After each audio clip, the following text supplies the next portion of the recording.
Well, let me start by saying there is a lot wrong with this book some 60 odd years after its publication. Reynolds is a major figure in a different era of science fiction. His all-male cast postures about itself, beating their intellectual chests at each other, oblivious to their own ironic impetuousness.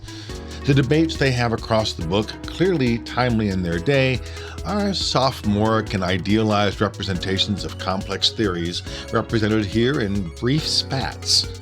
And the arguments themselves obviously ignore the academic work that had already long been established in anthropology, race politics, economic and socio-political thought.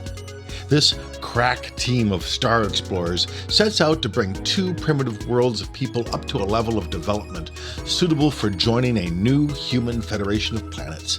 Yet, they set out and make it most of the way through their voyage only to exclaim that none of them have yet considered how they will do it. Okay, so all of that seems like enough reason to attack the work. Let's take a moment and set all that aside, all of it, not an easy task, to talk just a bit about what Reynolds is up to. He has set up a thought experiment, a theoretical political question of capitalism versus collectivism, and decided to conduct it in a narrative simulation. If you could conjure a world almost hypothetically a blank slate, which method in the grand scheme would raise society more effectively?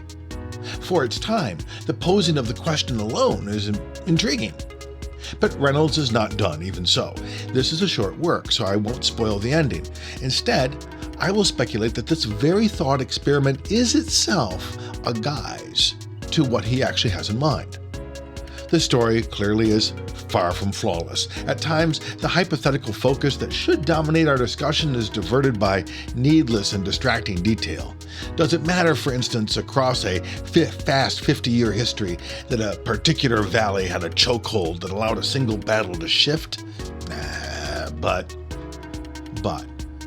when the book is over, the scientific method, empiricism under glass, is a subject more relevant still. And for this, fairly fun.